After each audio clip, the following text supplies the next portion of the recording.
우리 앞뒤 좌우로 목례하겠습니다. 참 잘 오셨습니다. 사랑하고 축복합니다. 한 번 더 인사하겠습니다. 주님이 당신과 함께 하십니다.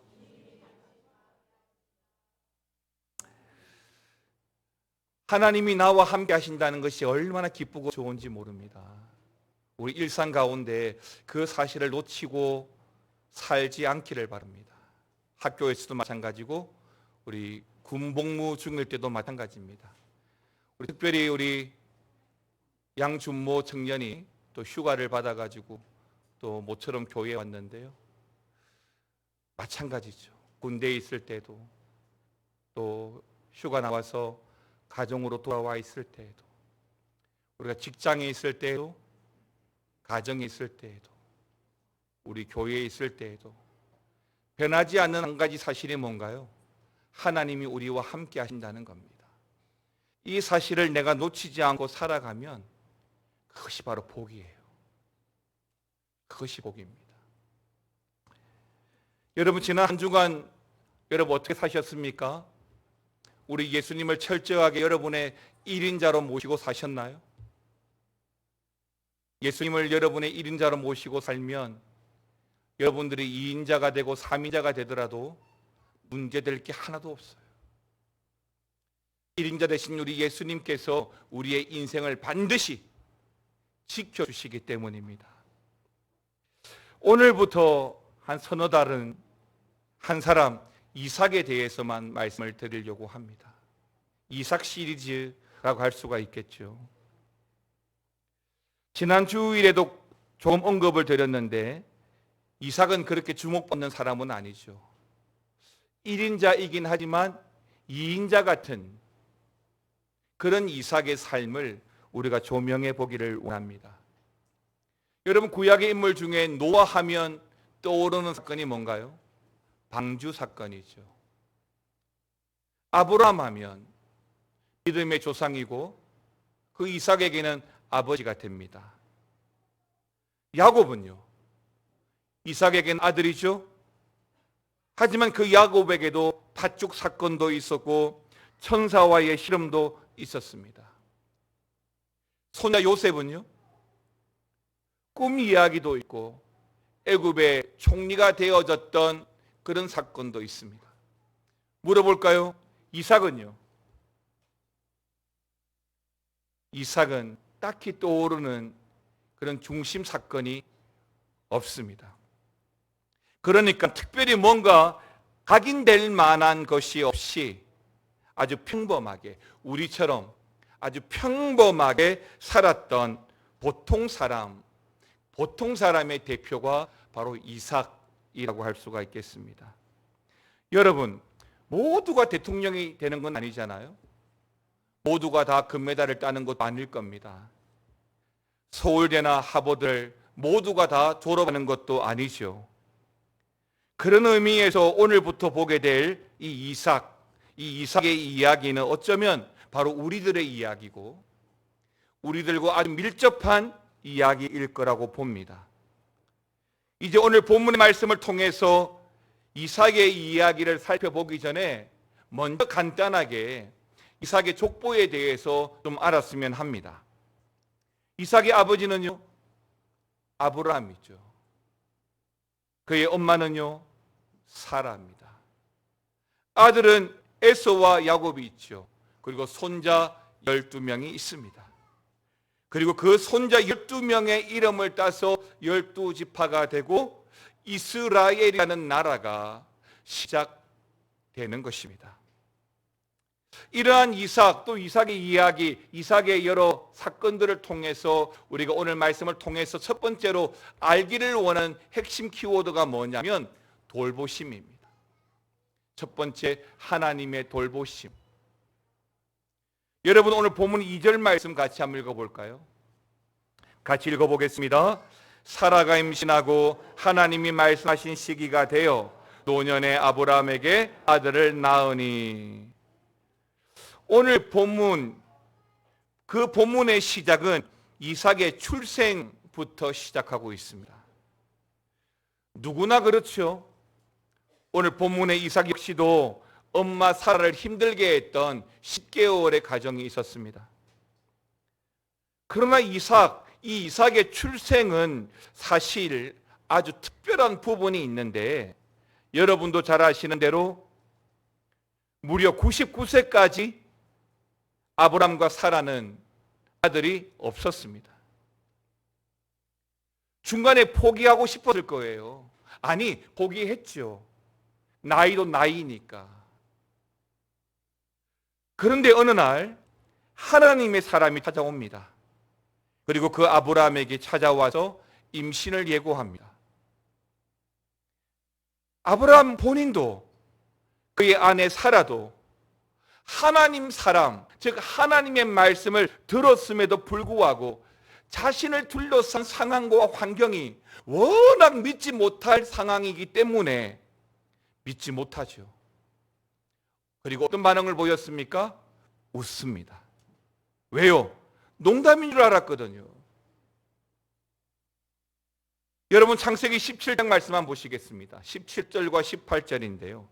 아브라함이 엎드려 웃으며 마음속으로 이르되 100세 된 사람이 어찌 자식을 낳을까? 사라는 90세니 어찌 출산하리요? 하고. 그러니까 아브라함의 반응이 뭐라고요? 엎드려 웃으면서 대놓고 말은 못하고 속으로 어떻게 말했다고요? 내 나이가 100세인데 내 아내 나이가 90세인데 어떻게 아이를 출산할 수 있을까라고 웃었다는 것입니다. 이어서 18절에서 아브라함은 차라리 서자 배다른 아들 이스마일이 신앙으로 잘 살아가기를 바란다라고 보통 아버지의 마음을 드러내었습니다. 자, 그렇다면 이 아브라함과 달리 그의 아내 사라의 반응은 달랐을까요? 여러분 12절 말씀 보십시오. 같이 한번 읽어보겠습니다. 사라가 속으로 웃고 이르되 내가 노쇠하였고 내 주인도 늙었으니 내게 무슨 즐거움이 있으리요. 사라 스스로도 자신이 노쇠하였다는 것을 알고 자신의 남편도 늙었다라고 말합니다. 그러니까 인생에 즐거움이 없다는 거예요. 그러면서 사라가 속으로 어떻게 했다고요? 또 웃었다는 거죠. 예, 마찬가지로 사라 역시 웃습니다. 믿을 수 없으니까요. 그래서 웃는 겁니다. 우리는 아브라함을 믿음의 조상이라고 부르고 있지만 제가 봤을 때 지금의 이 사건만 놓고 보더라도 사실 아브라함은 믿음의 조상이라고 할 수 없습니다.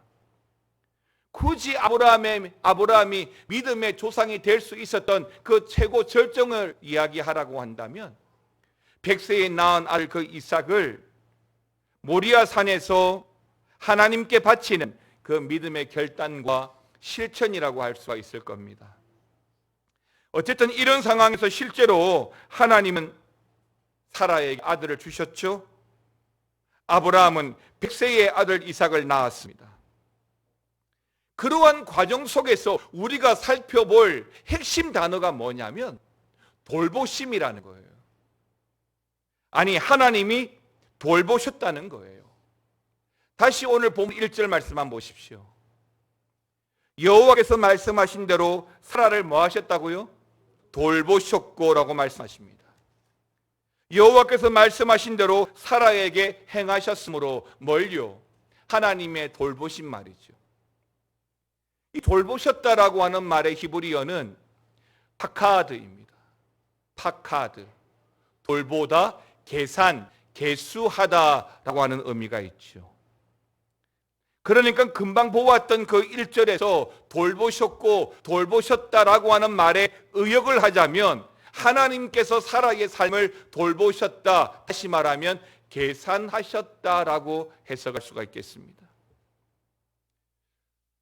지난주에도 한 집사님의 가정에 손주 100일을 맞이해서 다녀오신 가정이 있는데요, 아이가 태어나서 100일이 되어도 요즘은 굳이 100일 잔치는 하지 않습니다.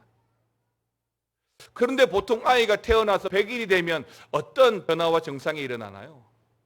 100일이 되면 목을 가누기 시작합니다. 그리고 1년 첫 돌이 되면 걷기를 시작하죠. 1년 반쯤 되면 뭐가 트이나요? 말이 트이죠. 말이 트여요. 그래서 시끄러워요. 2년, 3년이 지나면요, 이제 아이가 자라서 어린이집, 유치원을 가게 됩니다. 그리고 8살이 되면 초등학교에 입학해서 부모보다 친구가 더 중요한 줄 알게 되고 친구를 사귀고 본격적으로 공부하면서 드디어 입시 대열에 참여하게 되는 것입니다. 자, 그런 시기, 그런 성장 과정을 보면서 무엇을 알 수가 있냐면 때라고 하는 것을 알 수가 있다는 거죠. 다시 말하면 목을 가눌 때가 있고 긋기 시작할 때가 있고 말문이 트일 때가 있는 거죠. 목을 가눌 시기에 말문이 트이지 않는 것에 대해서 불평할 수 없습니다. 세상도 마찬가지예요. 모든 것은 때가 있습니다. 하나님도 마찬가지예요. 때가 있습니다. 그러므로 오늘 본문에서 하나님께서 사라를, 하나님이 우리를 돌보셨다라고 하는 말은 바로 그때를 계산해서 때에 맞게 도와주셨다라는 것이죠. 여러분, 이삭의 어머니 사라를 한번 보십시오. 불임으로 힘들어했습니다. 그런데 하나님께서 어떻게 하셨습니까? 다 기억하고 다 세시고 다 계산하셨어요. 하갈을 첩으로 내어주면서까지 눈물을 흘리며 살았던 그 시간도 하나님께서는 계산하셨고요. 또 그 때문에 시기하고 질투하면서 몸부림치던 그 날도 하나님은 놓치지 않고 다 계산하셨습니다. 그리고 아들을 주기로 약속했던 그 언약의 날로부터 계산하여서 1년이 되던 날에 하나님은 그 아들 이삭을 아브라함과 사라에게 지어주었던 것입니다. 그러니까 하나님은요, 우리의 입장에서 우리를 향한 하나님은요, 적당하게 대충, 그러니까 되면 되고 아니면 말고가 아니라 아주 치밀하게 구체적으로 계산하셔서 어떻게 하신다고요? 우리를 돌보시고 계산하고 있다는 겁니다. 사람들은 기도할 때 보통 어떻게 기도해요? 하나님 받으세요라고 기도하나요? 그렇게 하지 않죠. 99.9%가 하나님 주세요예요. 하나님 도와주세요예요. 그런데 우리가 하나님 도와주세요라고 기도할 때 그만큼 긴박하죠. 그만큼 필요하다는 증거입니다. 그래서 사람 의지하지 않고 하나님께 나와서 하나님 도와주세요라고 기도합니다. 지금 필요하다는 거죠. 지금 하나님이 응답하지 않으면 응답이 아닌 거죠. 근데 하나님 어떻게 응답하시죠? 가장 중요한 첫 번째 원리, 하나님의 때. 믿음의 사람들이 살펴보아야 될 것은 그 하나님 때에 대한 분별이 필요한 거예요. 내 때가 아니라 하나님의 때. 사실은 우리 교육관 건축이 지지부진 늦어지고 있는 부분이 있지만 또 뉴스마다 자꾸 부실 아파트 또 주차장이 무너지고 그런 걸 볼 때마다 제 마음도 사실 쿵하지만 그럼에도 불구하고 저 역시 어떤 관점을 가지고 이 건축을 보냐면 하나님의 때예요. 모든 것이 준비가 되고 모든 환경이 다 갖추어졌다 할지라도 하나님이 아니라고 하면 할 수 없어요. 그래서 성도들은 그 하나님의 때를 잘 분별하는 것이 지혜고 복인 것입니다. 예를 들어 사무엘의 어머니 한나, 그 한나의 기도를 한번 볼까요? 이 한나 역시 아들을 낳지 못했습니다. 그래서 어떻게 했습니까? 거의 매일 주구장창 성전에 올라가서 눈물로 기도하고 매달리죠. 얼마나 간절히 기도했는지 몰라요. 오죽하면 제사장이 술 마신 줄 알았어요. 근데 하나님이 어떻게 하셨습니까? 여러분 사무엘상 2장 21절 말씀 보시겠습니다. 같이 읽겠습니다. 여호와께서 한나를 돌보시사 그로 하여금 임신하여 세 아들과 두 딸을 낳게 하셨고 아이 사무엘은 여호와 앞에서 자라니라. 아멘입니다. 그러니까 자녀 때문에 기도했던 한나에게 하나님께서는 세 아들과 두 딸, 그리고 특별한 아들 사무엘을 주셨죠. 그러니까 여기에서 기도의 응답 핵심이 뭐죠? 파카드인 거예요. 파카드. 하나님의 돌보심, 하나님이 돌보셨다는 거예요. 요셉도 마찬가지예요.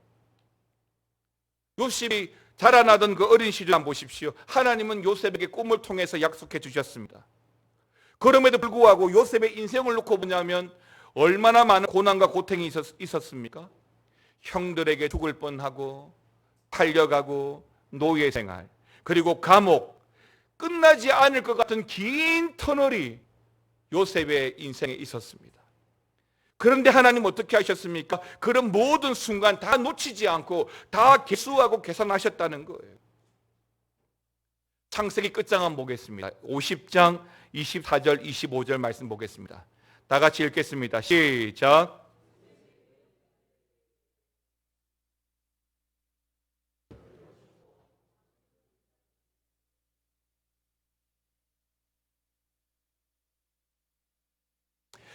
요셉이 또 이스라엘 자손에게 맹세시켜 이르기를 하나님이 반드시 당신을 돌보시리니 당신들은 여기서 내 해골을 메고 올라가겠다 하라 하였더라. 누구에게 하는 말입니까? 요셉이 그 형제들에게. 하나님이 당신들을 뭐 하신다고요? 돌보시고 인도하여 내사 하나님께서 허락하신 그 땅에 이르게 하시리라. 25절. 하나님이 반드시 당신들을 뭐 하신다고요? 돌보시리니. 여러분, 저도 어릴 적에 저희 아버지의 연속되는 사업 실패 때문에 굉장히 어렵게 살았습니다.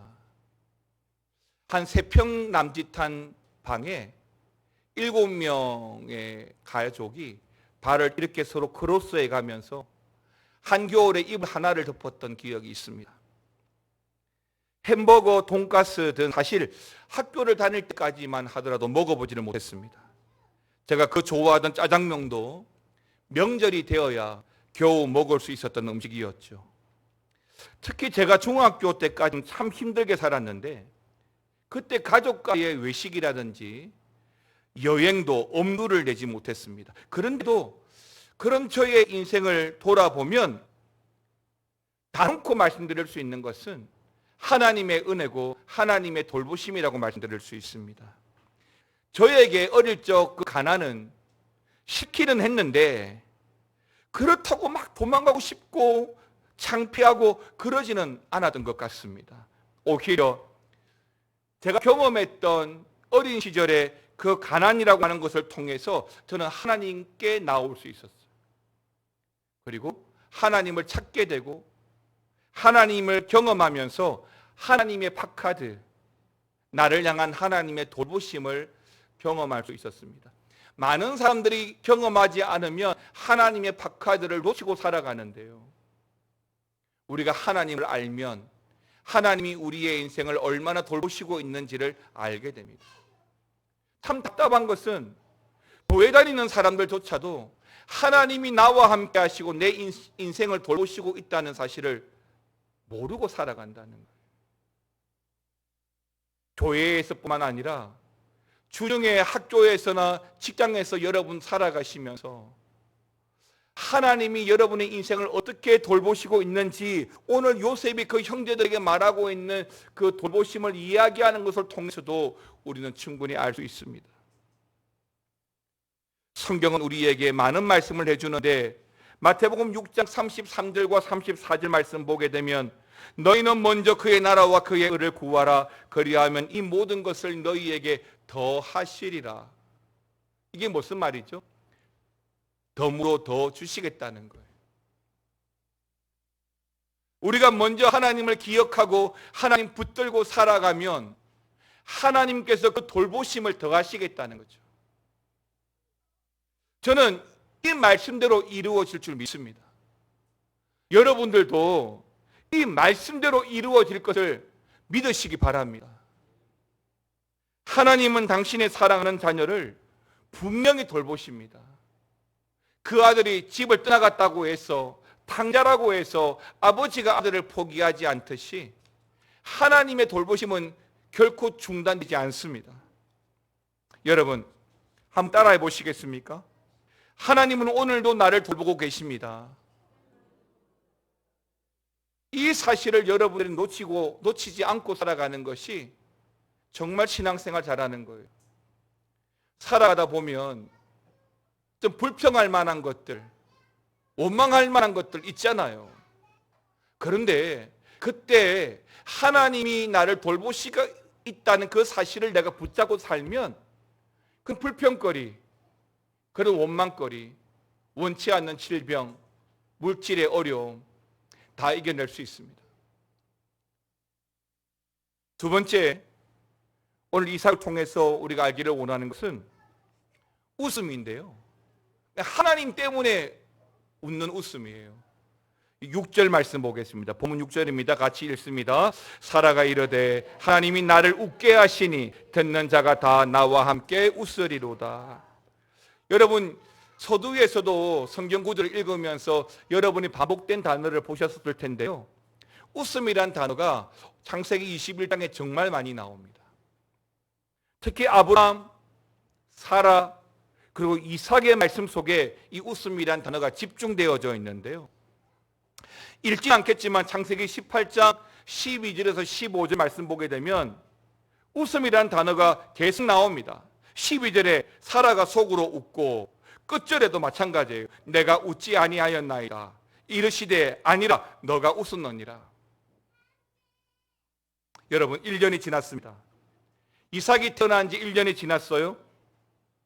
이삭을 출산하고도 또 웃음이 나와요. 여러분, 다시 한번 6절 보십시오.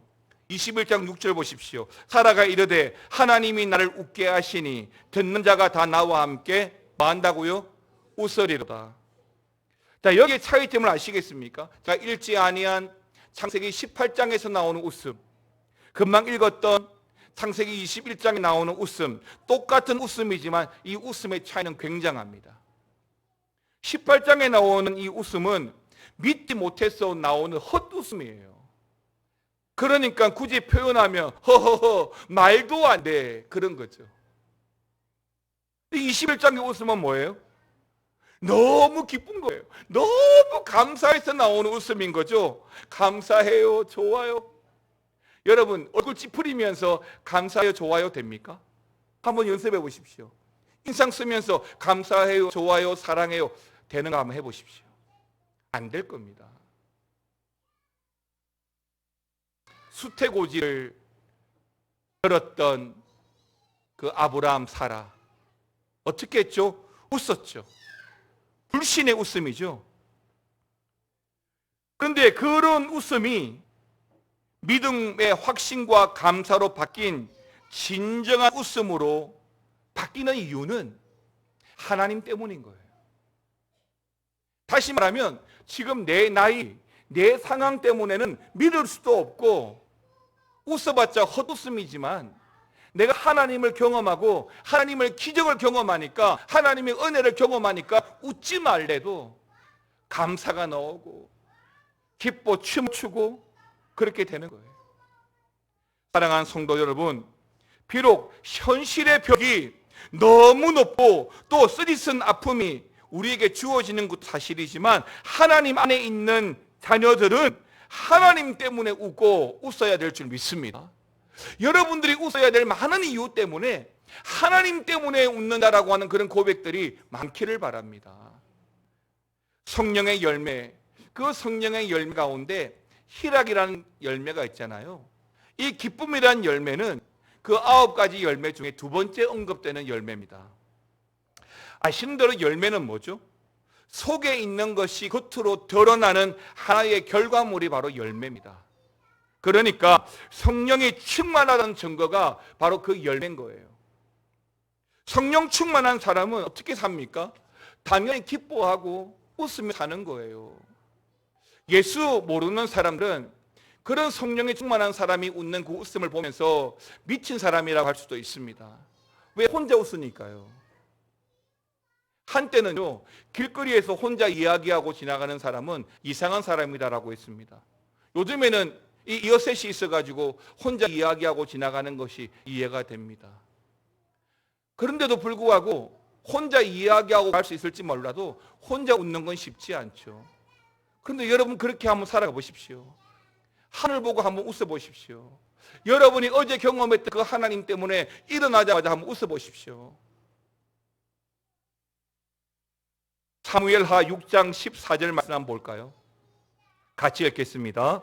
다윗이 여호와 앞에서 힘을 다하여 춤을 추는데 그때에 다윗이 배의 옷을 입었더라. 이 상황은 전쟁 때문에 잃어버렸던 그 법궤가 다시 다윗성으로 돌아올 때의 상황이잖아요. 다윗이 그 법궤가 돌아올 때 어떻게 했다고 했습니까? 너무너무 기뻐가지고 춤을 추는 거예요.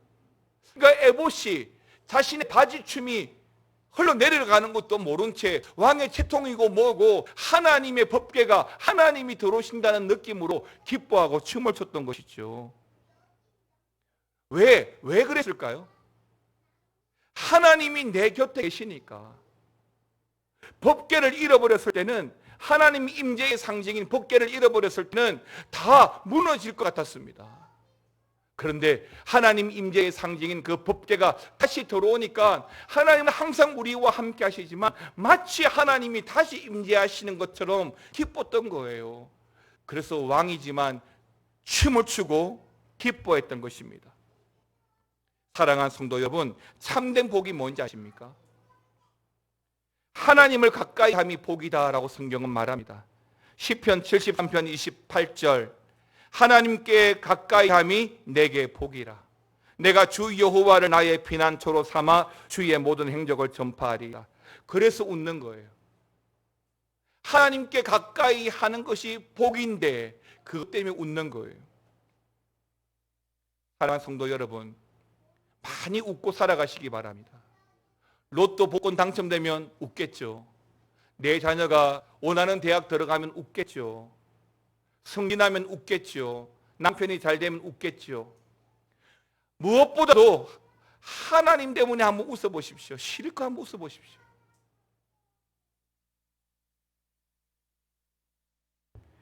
데살로니가전서 5장 16절 18절은 우리에게 항상 기뻐하라라고 말합니다. 이것이 뭐라고요? 너희를 향하신 뭐라고요? 하나님의 뜻입니다. 명령이죠. 의무적으로 웃고 기뻐하고 살아가라는 거예요. 내 인생이 이렇게 우울한데요? 그러니까 웃고 기뻐하라는 거죠. 하나님의 명령이에요. 어떤 분들은 그렇게 말합니다.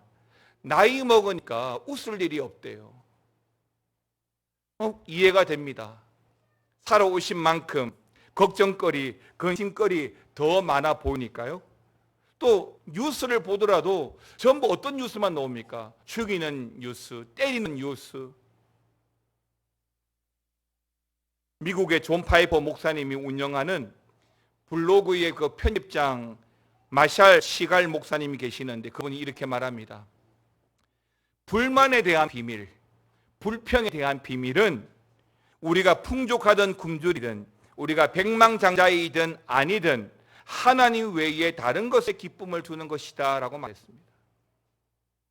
하나님 외에 다른 것에 기쁨을 두는 것이 바로 불만과 불평의 이유가 된다는 것입니다. 사랑하는 성도 여러분, 우리 하나님이 바로 우리의 기쁨의 근원이신 것을 믿으시기 바랍니다. 세상 때문에 웃을 수 없다면 우리 하나님 때문에 우리 하나님으로 말미암아 웃고 기쁨을 누리고 살아가시기를 바랍니다. 여러분, 엄청난 것에 기쁨이 있는 게 아니에요. 그 엄청난 것을 만드시는 하나님이 우리 옆에 계시기 때문에 기쁨이다라고 고백했던 다윗처럼 주님을 의지하고 주님의 은혜로 사는 그 구원의 즐거움을 위해서 우리가 기도하고 살아가기를 바랍니다. 사랑하는 성도 여러분, 기억하십시다. 하나님은 우리를 돌보십니다. 그리고 그 돌보시는 하나님 때문에 우리가 웃는 거예요. 하나님은 우리의 인생을 한치의 오차도 없이 계산하고 있습니다. 그래서 때를 따라서 필요한 것들을 공급하시고 때를 따라서 우리를 이끌어 가시는 분이십니다.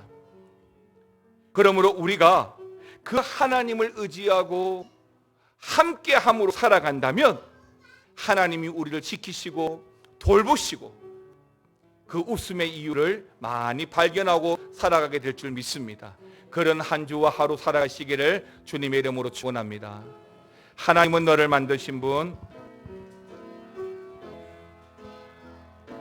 하나님은 너를 만드신 분, 너를 가장 많이 알고 계시며 하나님은 너를 만드신 분, 너를 가장 깊이 이해하신다. 하나님은 너를 지켜주시는 분, 하나님은 너를 지키시는 분, 너를 절대 포기하지 않으며 하나님은 너를 지키시는 분, 너를 쉬지 않고 지켜보신다. 그의 생각 셀 수 없고 그의 자비 무궁하며 그의 성실 날마다 새롭고 그의 사랑 끝이 다 함께 일어나셔서 하나님은 너를 원하시는 분, 하나님은 너를 원하시는 분, 이 세상 그 무엇 그 누구보다 하나님은 너를 원하시는 분, 너와 같이 있고 싶어 하신다. 하나님은 너를, 하나님은 너를 인도하는 분, 광야에서도 폭풍 중에도 하나님은 너를 인도하는 분, 푸른 초장으로 인도하신단다. 하나님의 생각 그의 생각 셀 수 없고 그의 자비 무궁하며 그의 성실 날마다 새롭고 그의 사랑 끝이 없다. 다시 한 번 더 그의 생각 셀 수 없고 그의 자비 무궁하며 그의 성실 날마다 새롭고 그의 사랑 끝이 없단다. 하나님은 우리를 만드시고 우리를 돌보시는 분이신 줄 믿습니다. 하나님 때에 정확하게 계산하셔서 우리를 도우시고 우리를 이끌어 주시는 분인 줄 믿습니다. 하나님, 그 하나님 바라보며 그 하나님 때문에 우리가 웃기를 원합니다. 기쁨을 누리기를 원합니다. 세상 때문이 아니라 하나님 때문에 우리가 웃고 하나님의 돌보심으로 말미암아 우리가 힘 있는 성도의 삶을 살기를 원합니다. 지금은 우리 주 예수 그리스도의 은혜와 아버지 하나님의 사랑과 성령의 감화 감동 교통 충만 역사 위로하여 주심이 하나님을 가까이 함이 복인 줄 알고 하나님 그 돌보심과 하나님 때문에 웃고 살아가기를 원하는 모든 성도들과 가정과 교회 위에 영원토록 함께 있을지어다. 아멘.